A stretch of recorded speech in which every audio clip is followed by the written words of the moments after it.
आप देख रहे हैं सलाम दक्कन। मुल्क की सबसे बड़ी और अहम जांच एजेंसी सीबीआई को लेकर आंध्र हुकूमत ने चौंकाने वाला फैसला लिया है।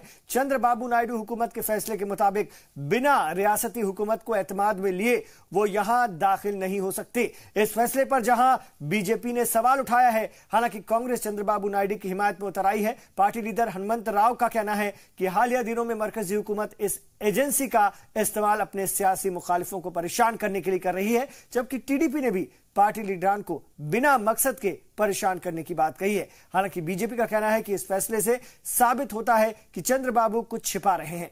वाज़ेह है कि हालिया दौर में अंदरूनी तनाज़े को लेकर सीबीआई सुर्खियों में है और इसी बीच ये नया फैसला रियासती हुकूमत के साथ एजेंसी पर भी नया सवाल पैदा कर रहा है। As far as Andhra Pradesh is concerned, today our government withdrew the permission, general permission, which given to the CBI to carry its activities within the jurisdiction of Andhra Pradesh state. This decision took by the Andhra Pradesh government due to various incidents which is happening for past 6 months around the CBI. It lost its independence due to involvement of union government led Narendra Modi as per the whims and fancies of its requirements, using CBI as a tool against the political opponents by means of preparing fabricated statements.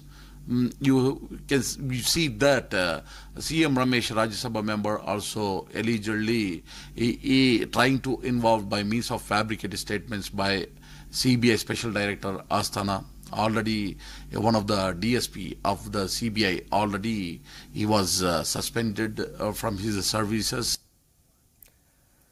तो CBI पर पाबंदी लगाने के मामले पर क्या कहना है टीडीपी, कांग्रेस और बीजेपी का, आइए आपको सुनवाते हैं। Continuously attacking an opposition wherever in the name of EC, ED Act and also CBI. Wherever opposition leaders are very popular, they intentionally they want to finish all opposition. For like that they are putting a CBI cases and even ED cases. For that purpose they want to make in Andhra also CBI want to enter and they want to raid on the CBI cases. It is the right time. Chandrababu has done a good thing because he is not allowing any CBI. Generally CBI, unless Chief Minister give a letter, then only CBI will be inquired. But now central government intentionally they want to put on the opposition. They want to finish opposition. They want to victimize the opposition. For that purpose, CBI want to enter in Andhra. So, Chandrababu has done a good thing. He should not allow unless state government can say that we are allowing CBI, they can register. जो चंद्रबाबू नायडू जी और TDP जो बयानबाजी कर रहा है CBI पे, ये clear हो रहा है कि कुछ छुपा रहे हैं और ज्यादा डर है, इसीलिए तो सीबीआई पे प्रीएम्प्टिव नोटिसेस दे रहे हैं। भाई साहब, हम पूछते हैं कि आपको कॉन्स्टिट्यूशन मालूम है, लीगैलिटी मालूम है, तो आपको समझना चाहिए कि सीबीआई का दायरा, सीबीआई का जुरिस्डिक्शन पूरा देश में होता है और कोर्ट मॉनिटर्ड या कोर्ट ऑर्डर्ड इन्वेस्टिगेशंस को कोई नहीं रोक सकते। और हम पूछना चाहते हैं टीडीपी और चंद्रबाबू नायडू से, आप इतना क्यों डर रहे हैं? आपको कुछ छुपाना नहीं है तो इन्वेस्टिगेशन होता तो आप वेट कीजिए ना इंक्वायरी खत्म होने तक। अभी तक तो कुछ इन्वेस्टिगेशन ही नहीं है, तो आप प्रीएम्प्टिव स्ट्राइक क्यों कर रहे हैं? और ये तो बहुत ही हास्यास्पद है कि हम ये स्टेट में सीबीआई को ऑपरेट नहीं करने देंगे। क्या भाई साहब आपका दूसरा देश है या इंडियन यूनियन में है आप? हम सीधा सवाल पूछ रहे हैं चंद्रबाबू नायडू से, भाई साहब इतना डरिए मत, क्योंकि आंध्र प्रदेश के जो अवाम हैं वो very very clearly they are seeing into this scheme. ये जो पॉलिटिकल स्कीम है आपका, ये बहुत ही ऊपर आके दिखाई पड़ रहा है कि आप डरे हुए हैं। Delhi government is biased. They are trying to harass the people in that state, industrialists and corporate politicians. Everybody, they are scared of CBI central government is using as a tool. They are intervening in CBI matters, RBI matters, ED. They have not left any central premier institutions. So that is the reason the state government of Andhra Pradesh has taken this step. It is well within the constitution, well within the rules, and the CBI Act, which is quoted by Union government, is basically confined to Delhi. So the rejection of entry of CBI in AP as per AP government decision, it's justified. और तेलंगाना में ज़ाब्ते अखलाक की खिलाफ वर्जी को लेकर के AIMIM के खिलाफ election commission ने कई मामले दर्ज किए हैं। पर्चा नामजदगी के दौरान पार्टी कारकुनान खुले आम मनमानियां करते नजर आए। इस दौरान पुलिस से उनकी नोकझोंक भी हुई, लेकिन फिर भी वो हंगामा करते रहे, जिससे बाद में एक्शन में आई पुलिस ने उनके खिलाफ ज़ाब्ते अखलाक की खिलाफ वर्जी का मामला दर्ज कर लिया है। वाज़ेह है कि 19 नवंबर तक होने वाले पर्चा नामजदगी, जिसमें कि सभी सियासी जमातों के उम्मीदवार अपनी पूरी ताकत दिखाना चाहते हैं और जिसको लेकर के आम लोगों को भारी दुश्वारियों का सामना करना पड़ रहा है। मीर मेहंदी अली बाकरी इस वक्त हमारे साथ जुड़ गए हैदराबाद से, हमारे रिपोर्टर जी। पर्चा नामजदगी, भारी भीड़, ज़ाब्ता अखलाक की सीधे सीधे खिलाफ वर्जी, क्या एक्शन लिया जा रहा है? देखिए, आज इलेक्शन कमीशन से हमने बताया, रजत कुमार IAS ऑफिसर जो है election commission of chief election commission of Telangana, उनसे जब हमने बातचीत की तो उन्होंने कहा कि सिर्फ 5 लोग ही नामजदगी के वक्त जा सकते हैं, उससे ज्यादा नहीं, और 2 गाड़ियां उनको अलाउ की जाएंगी। लेकिन मजलिस इत्तेहाद मुस्लिमीन TRS ये लोगों ने भारी भरकम भीड़ ले जाकर, ज्यादा से ज्यादा गाड़ियां ले जाकर अपनी ताकत का मुजाहरा कर रहे थे, जिसको लेकर खुलेआम इलेक्शन कमीशन को वीडियोज भेजे गए और उनके जो बैनर्स लगे हुए थे, जो उनके होर्डिंग्स लगे हुए थे, जो उनके परचम साथ में था, जो उनके साथ नारे जो लोग थे, वो तमाम वीडियो इलेक्शन कमीशन को दिया गया। इलेक्शन कमीशन ने इस बात का पैगाम दिलाया कि इस पर खुलेआम वायलेशन ऑफ इलेक्शन कोड का जो है एक्शन लिया जाएगा, और उन्होंने तमाम पार्टीज को फिर एक बार वार्न किया कि इस तरीके से हो सकता है उन्हें आने वाले दौर में उन पर बड़ी कार्रवाई की जा सकती है। जी, ज़ाब्ता अखलाक की खिलाफ वर्जी में क्या किसी को हिरासत में लिया गया है, किसी पार्टी के किसी कारकुन को या लीडर को? नहीं, अभी नहीं लिया गया। कल 11 बजे चीफ इलेक्शन ऑफिसर अपने MRO से बात करेंगे और जहां के लोग वीडियो ने कलेक्ट किया है और वो ऑफिशियल वीडियो जो पुलिस डिपार्टमेंट के पास है, वो भी वीडियोस लेकर MROs के बाद, उसके बाद MROs मंडल रेवेन्यू ऑफिसर जहां नॉमिनेशन दाखिल की जाते हैं, उनको बोला जाएगा कि कार्रवाई आगे क्या करना होगा। जी, शुक्रिया आपका इस पूरी जानकारी के लिए मीर मेहंदी अली बाकरी। तो सियासी पार्टियों ने अपनी ताकत दिखानी शुरू की है और इसके चलते खुलकर ज़ाब्ता अखलाक की धज्जियां उड़ाई जा रही हैं, खिलाफ वर्जी की जा रही है। मजहबी मकामात के नाम पर हो रहे सियासी खेल के बीच हम आहंगी की तस्वीरें भी सामने आ रही हैं। ऐसा ही नजारा हैदराबाद की एक मस्जिद में देखा जा रहा है। दीनी फराइज के साथ तिब्बी खिदमात भी यहां पर अंजाम दी जाती है। यह खास रिपोर्ट देखिए।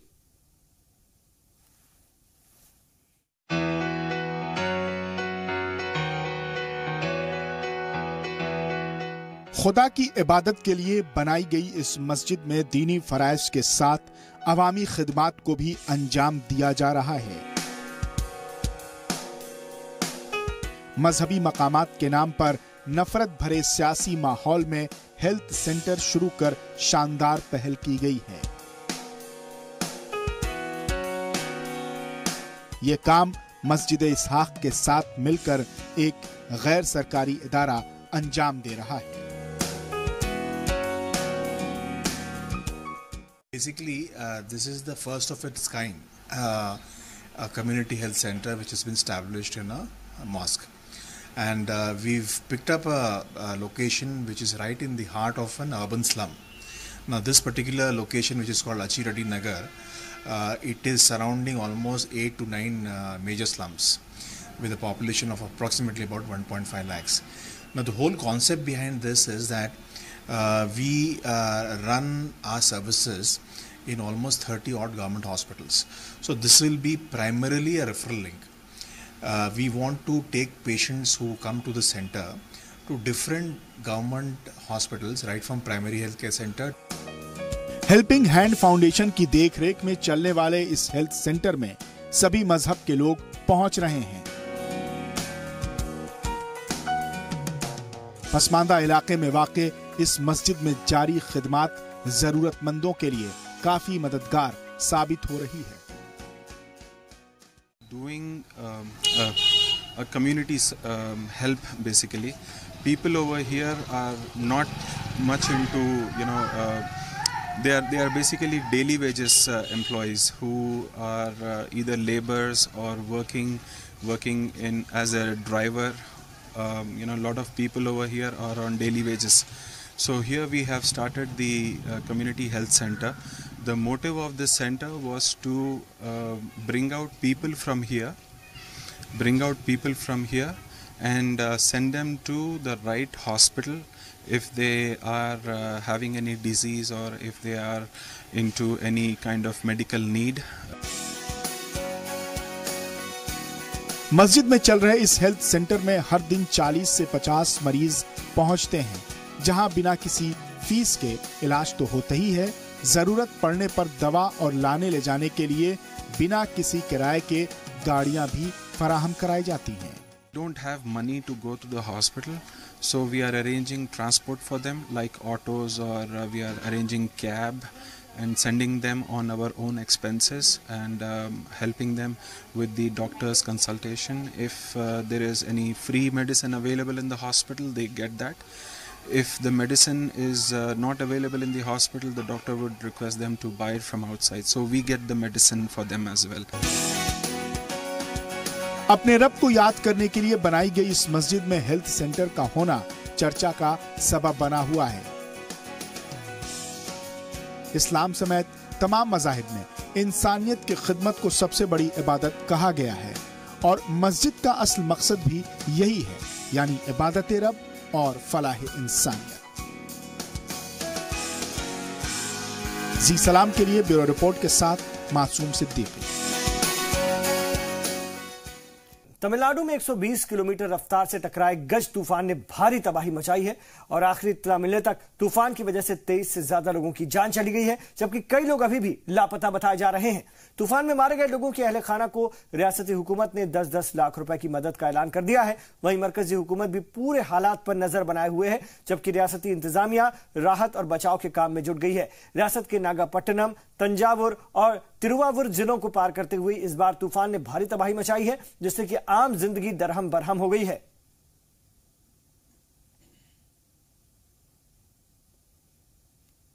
As far as the Gaja cyclone is concerned, though Kadalur district was earlier expected to be in the eye of the cyclone, but finally it turned to be on the outer periphery of the cyclone, so the district has been moderately affected.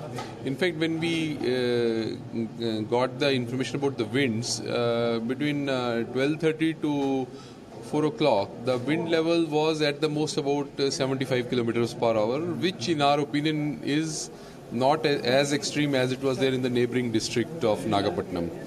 The overall rainfall level in Kadalur district was on an average 77 millimeter, and it was the highest near Neyveli, where it was 146 millimeter.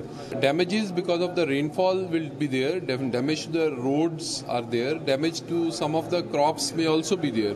The crop damage estimation will be undertaken after 1 or 2 days after the water recedes. And the road damages also, we have told the people to inform. Electricity wire damages are definitely there. They are being assessed. Right now our main priority is to cause immediate restoration of electricity wherever it has been cut off. The cyclone Gaja is now coming 10 kilometers per hour. Anyhow, it would cross tomorrow between Kadalur and Ramanathapuram, Rameswaram, Ramanathapuram. But anyhow, this government should be prepared between these districts and also neighboring districts of Tamil Nadu. So there are many examples faced by Tamil Nadu before cyclones. So this time they should be more cautious to face these cyclones. So people, especially fishermen, should be saved from this cyclone. गुज़िश्ता 10 नवंबर को टीपू सुल्तान की यौम पैदाइश मनाने को लेकर हंगामे के बीच एक नया मुतालबा सामने आया है। टीपू सुल्तान को लेकर कन्नड़ा लीडर ने उनके यौम पैदाइश को मुल्कगीर सतह पर मनाने की मांग की है। उनका कहना है कि जो बादशाह मुल्क के लिए अंग्रेजों से लड़ते हुए अपना सब कुछ दांव पर लगा दिया हो, उसके नाम का जश्न मुल्कगीर पैमाने पर मनाना ही चाहिए। ಟಿಪ್ಪು ಸುಲ್ತಾನ್ ಈ ದೇಶಕ್ಕೆ ಕೊಟ್ಟಂತ ಕೊಡುಗೆ ಅಪಾರ, ಬಹಳ ಅತ್ಯಂತ ಎತ್ತರವಾದಂಥ ಹೋರಾಟಗಾರರು. ಬ್ರಿಟಿಷರ ವಿರುದ್ಧ ತನ್ನ 2 ಮಕ್ಕಳನ್ನೇ ಒತ್ತೆ ಇಟ್ಟು ಹೋರಾಟ ಮಾಡಿದಂಥ ಮಹಾ ವ್ಯಕ್ತಿ ಟಿಪ್ಪು ಸುಲ್ತಾನ್. ಟಿಪ್ಪು ಸುಲ್ತಾನ್ ಬಗ್ಗೆ ನಾವು ಎಷ್ಟು ಹೇಳಿದ್ರೂ ಸಾಲದು. ಈ ರಾಜ್ಯ ಮತ್ತು ದೇಶ ಒಬ್ಬ ಉನ್ನತವಾದಂಥ ಮಹಾ ವ್ಯಕ್ತಿಯನ್ನು ಕಂಡಿತ್ತು. सबरीमाला मंदिर के कपाट खुलते ही केरल में एक बार फिर से हंगामों का दौर शुरू हो गया है। हालांकि इस दौरान अकीदतमंद खुलेआम सुप्रीम कोर्ट के हुक्म की धज्जियां उड़ाते हुए नजर आए। इस बीच महाराष्ट्र से केरल पहुंची समाजी कारकुन तृप्ति देसाई को एयरपोर्ट पर ही घेर लिया गया। इस दौरान मकामी इंतजामिया लाचार नजर आया। इस मामले को लेकर खातून कारकुन ने बीजेपी पर डुअल पॉलिसी अख्तियार करने का इल्जाम लगाया है। उनका कहना है कि महाराष्ट्र में बीजेपी की हुकूमत है, अगर वो संजीदा होते तो तृप्ति देसाई को वहीं रोक लेते, लेकिन केरल में हंगामा करने के लिए उसे यहां पर आने दिया गया। इस मौके पर रियासती हुकूमत पर भी निशाना साधा गया। वाज़ेह है कि सुप्रीम कोर्ट नजरसानी की अर्जी मंजूर कर ली है, लेकिन इस पर 22 जनवरी को समाअत करेगी। तब तक औरतों के मंदिर में दाखिले पर रोक नहीं लगाने से एक बार फिर कपाट खुलते ही हंगामा शुरू हो गया है। याद रहे कि सुप्रीम कोर्ट ने सबरीमाला मंदिर में सभी उम्र की औरतों को दाखिल होने का हुक्म दे दिया था और सालों से चली आ रही इस रिवायत के खत्म होते की अकीदतमंद मुखालफत कर रहे हैं, जिसे बीजेपी समेत कई हिंदू तंजीमों की हिमायत भी हासिल है। 4:30च्या दरम्यान जे आहे ते आम्ही इथं पोचलेलो आहोत आणि त्यानंतर पोलिसांचं प्रोटेक्शन जे आहे ते सरकारने आम्हाला दिलेलं आहे। जवळजवळ 150 पोलीस जे आहेत ते इथं संरक्षणाला आहेत, परंतु सकाळी 4 वाजल्यापासूनच विमानतळाच्या बाहेर आंदोलक जे आहेत ते आम्हाला विरोध करण्यासाठी थांबलेले आहेत आणि हा विरोध जो आहे तो कमी होत नाहीये, तो वाढत चाललेला आहे। आणि त्यानंतर इथून विमानतळावरून कोट्टामला जाण्यासाठी 2 ते 3 टॅक्सी आम्ही बुक सुद्धा केलेल्या होत्या, परंतु जी टॅक्सी विमानतळाच्या बाहेर येत होती त्या टॅक्सीला जे आहेत त्या टॅक्सी चालकांना तुम्ही जर तृप्ती देसाई आणि महिलांना जर गाडीमध्ये बसवलं तर आम्ही गाडी फोडून टाकू किंवा त्या महिलांवर अटॅक करू, अशा पद्धतीच्या धमक्या देण्यात आलेल्या आहेत। कुणी आम्हाला टॅक्सी देऊ नये अशा पद्धतीची भूमिका जी आहे ती तिथल्या आंदोलकांनी घेतलेली आहे। Tripti Desai from Pune with her 6 colleagues have reached Cochin Airport. As you can see, the devotees of Lord Ayyappa has gathered here. They have been waiting here from midnight yesterday to make sure that Tripti Desai will not enter and her colleagues will not enter the sanctum sanctorium of Sabrimala. Come what may, even if the police has to kill all of us till the last person is alive, we'll make sure that she will not come out of this airport. And what has she done? She has not taken 41 days of rituals, the vrata. She is saying she'll go to the Pamba, she'll take a bath and she'll put the mala, that chain, and she'll take the idumudiketta, wear black clothes and go. Is that the way a devotee follows the rituals? What does she think? She wants cheap publicity. She wants national fame. But make sure, please Miss Tripti Desai, by your actions, you are creating a war zone in Kerala. तो सबरीमाला तनाजे को लेकर क्या कुछ कहना है सियासी और सामाजिक कारकुनान का, आइए उस पर भी नजर डालते हैं। ये विडंबना है हमारे समय की, हमारे युग की और हमारी आज के समाज की विडंबना है कि जहां निर्णय लिया जा सकता है वहां लिया जाता है, जहां निर्णय को स्वीकार करना है वहां स्वीकार हम नहीं कर पाते हैं। हर एक की अपनी अपनी राय है, हर एक का अपना अपना रास्ता है, अपने हर एक विचार हैं। उन सभी का समन्वय कैसे हो, ये हमारे लिए एक बहुत बड़ी चुनौती है। अब जो इस वक्त सत्ता में बैठे हैं और जो लोग आज राजनीति में एक्टिव हैं, उन सब का ये कर्तव्य बनता है कि इसका समन्वय निकालें, कोई ना कोई रास्ता निकालें, कहीं ना कहीं लोगों के विचारों को मिलाने का प्रयास करें। जो कोर्ट ने करना था कोर्ट ने कर दिया है, उसके बाद शायद जनवरी में कोर्ट इस पर पुनर्विचार करेगा, लेकिन जो कोर्ट को अभी करना था वो कोर्ट ने किया है। अब हमको जो करना चाहिए वो उसका दायित्व हम पर है। देखिए, ये मौका नहीं है कि हम इस पे राजनीति करें या हम कुछ पर्सनल इमेज बिल्डिंग के लिए ये सब करें, मगर एक तो है कि इस देश में समान एक न्याय होना चाहिए महिला और पुरुष के लिए। मगर कुछ मंदिरों की परंपरा है, भारतीय जनता पार्टी की सरकार इसमें पूरी तरह से नाकामयाब रही है इस मसले को हल करने में, और इस पर जल्द ही कोई उपाय ढूंढना चाहिए। मुझे लगता है कि जब तक ये मसला हल नहीं होता, किसी भी प्रकार की इस प्रकार की कोई हरकत करे तो वो पुलिस और प्रशासन के लिए एक एडिशनल बर्डन हो सकता है। Tripti Desai has come to Kerala, and I understand that she is at the Cochin airport, and in this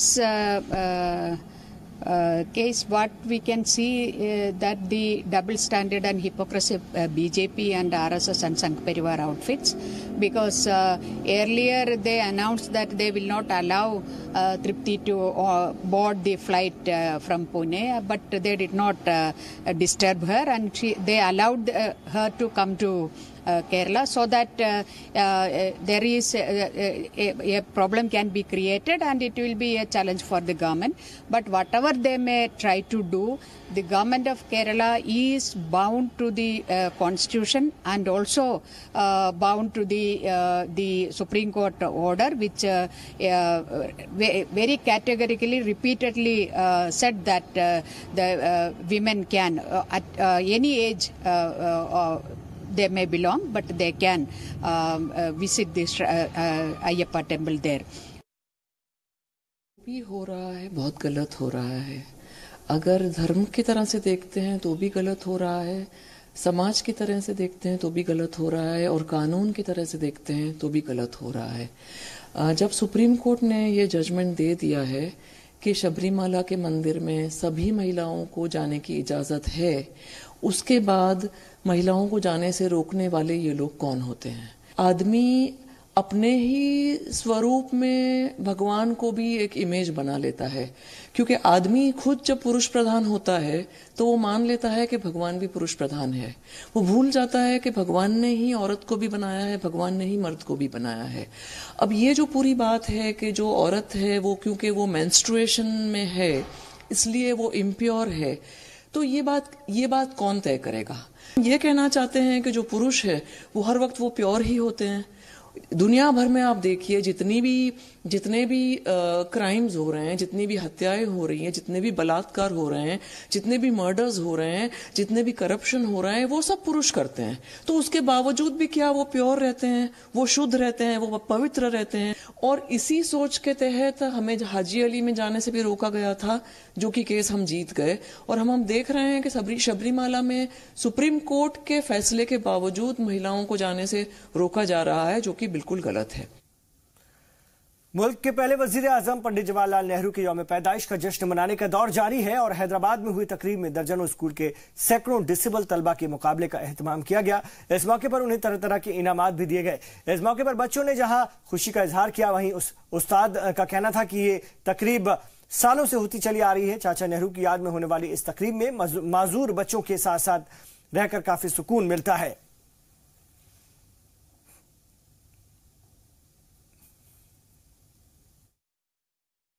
And it's a pleasure to be with these children. These children are specially abled. Though they seem difficult children, they are very beautiful children. It's a pleasure to spend some time with them and to see how they maximize the little they can do. And there's plenty they can do. Over the last 4 years, I see a definite change in the children. They are more brighter, more noisier, more expressive, and more communicative than they were 4 years back.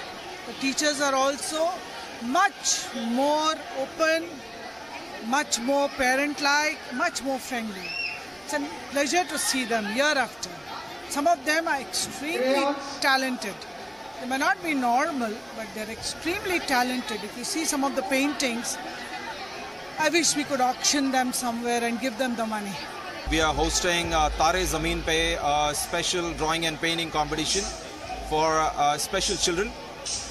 We are hosting around 800 students, and they are from different schools, different specially enabled children's schools.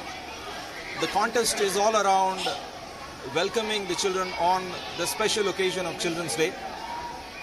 We are also distributing snacks and providing them a feast around it. The event is happening across India. We are hosting around 40,000 students and kids. In Andhra and Telangana, it is happening in Hyderabad, Visakhapatnam, Guntur and Vijayawada as well. So altogether around 1,500 students as such. We are coming here from 4 to 5 years. It's a very good program, and today 80 children are coming from our school. So we are very happy to be here every year. Children love this program because they get lots of goodies. इधर खलीजी ममालिक पर नौकरी के लिए भेजे गए लोगों की परेशानियां जारी हैं। जी हां, ये रिपोर्ट भी, ये खबरें भी आपको दिखाते रहेंगे, लेकिन सलाम दक्कन में फिलहाल इतना ही।